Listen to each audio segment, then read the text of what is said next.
أعوذ بالله من الشيطان الرجيم بسم الله الرحمن الرحيم إن الحمد لله نحمده ونستعينه ونستغفره ونعوذ بالله من شرور أنفسنا ومن سيئات أعمالنا من يهده الله فلا مضل له ومن يضلل فلا هادي له ونشهد أن لا إله إلا الله وحده لا شريك له ونشهد أن محمدا عبده ورسوله.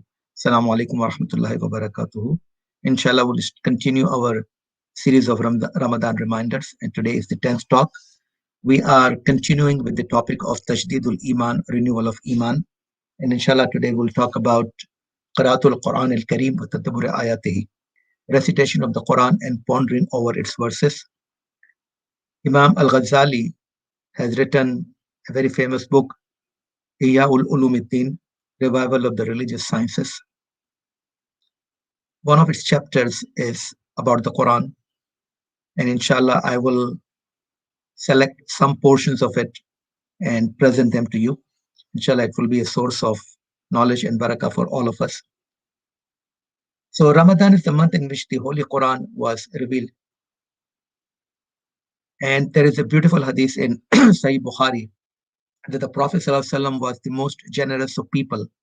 And he would be even more generous during the month of Ramadan when he will meet Jibril alayhi salatu wasalam, and he will meet with him every night and study the Quran with him, recite the Quran with him.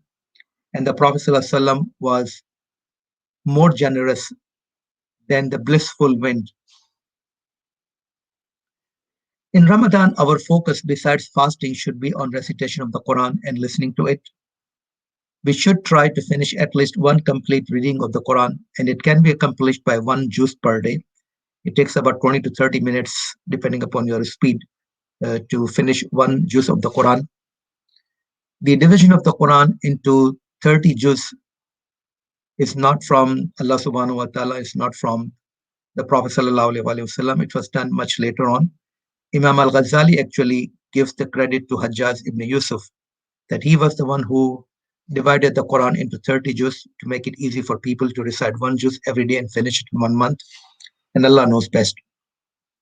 We should also try during this month of Ramadan to memorize some part of the Quran, maybe one surah, maybe 10 verses, maybe even one verse.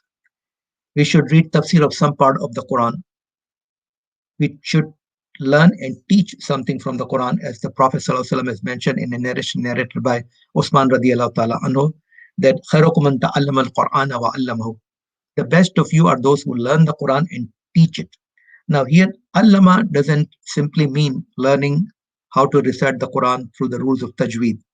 It can also imply learning the meaning of the Quran, understanding the message of the Quran, and then teaching it to others. The Holy Quran has been made very easy for remembrance. As Allah subhanahu wa ta'ala mentioned, وَلَقَدْ يَسَّرْنَا الْقُرْآنَ لِلذِّكْرِ فَهَلْ مِن مُدَّكِرٍ, that indeed we have made it very easy, that we have made the Quran very easy for remembrance and as a reminder. So is there anyone who will take the heat, who will go for this remembrance? And I still remember that my mother, who studied only till the 4th grade, who could only write one thing, that was her name in Gujarati, but she was able to read the Quran, and she will finish 2 juz of the Quran during the month of Ramadan. And it was she actually who taught me how to read the Quran. May Allah give her a place in Jannah. The Holy Quran requires a special level of consciousness. Imam al-Ghazali mentioned, Inna li qira'atil Quran al-Kareem sha'urun khas, that the recitation of the Quran requires a very special level of consciousness, wa halatun mustasnaw, in an exceptional state. You have to be in its exceptional state in order to recite the Quran so that you can get benefit out of it. And he said, how will it not be? When Allah subhanahu wa ta'ala mentions, and it is the Allah's kalam, that الَّذِي لَا يَأْتِهِ الْبَاطِلُ مِنْ بَيْنِ يَدَيْهِ وَلَا مِنْ خَلْفِهِ تَنْزِيلٌ مِنْ حَكِيمٍ حَمِيدٍ. This is a verse from Surah Fussilat, verse number 42, that Quran is a book in which nothing wrong enters from the front or from the back. We know Quran, as far as its text is concerned, is fixed. Nobody can change or replace one word of the Quran, let alone one ayah of the Quran. And it has been a gradual revelation through the one who is the most wise and to whom belongs all the praise. So if this Quran has been revealed by the most wise, the wisest, Allah subhanahu wa ta'ala, then obviously it requires a certain level of intellect, shaur khas, a certain degree of consciousness, and an exceptional state of mind so that one can get the benefit of the wisdom which is within the Quran. And he also mentioned that the people who have the ability to ponder over the Holy Quran, they have a special connection with this book. They will get the barakah, they will be guided with it. It will be a light for them, it will be a source of intercession for them, and it will be a private communication with the Allah subhanahu wa ta'ala based upon the truth. Allah subhanahu wa ta'ala has mentioned, Kitabun anzalnahu ilayka mubarak, layadabbaru ayatihi wa layatazakkara ulul albab.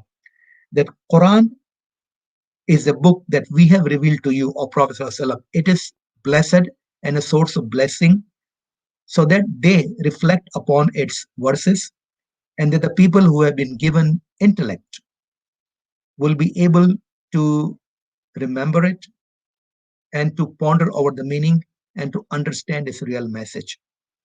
This verse is actually used as evidence by people who do the tafsir of the Quran bir Rai.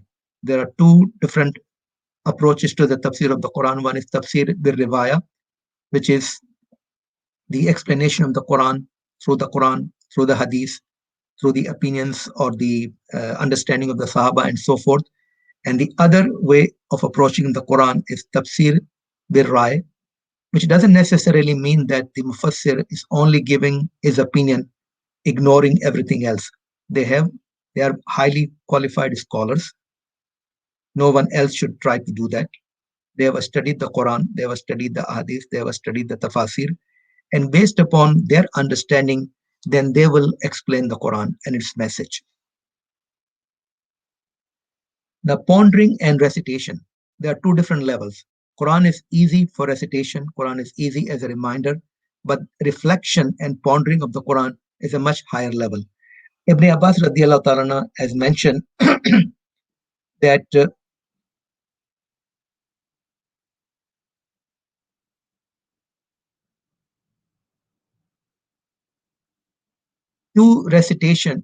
two rakat, while pondering over the meaning of the Quran, are actually better than just simple recitation of the Quran.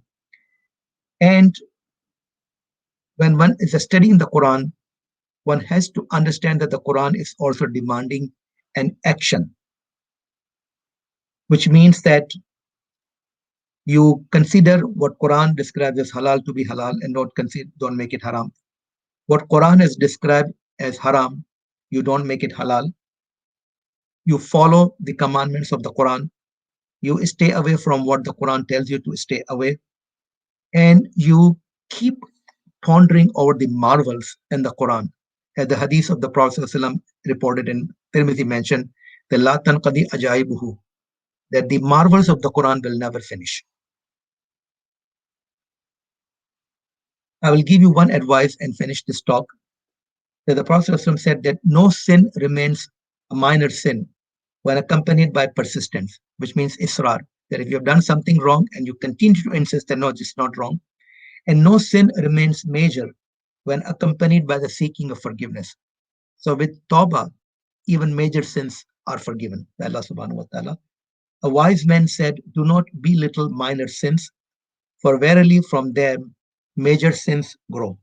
أقول قولي هذا واستغفر الله لي ولكم ولذكر الله أكبر.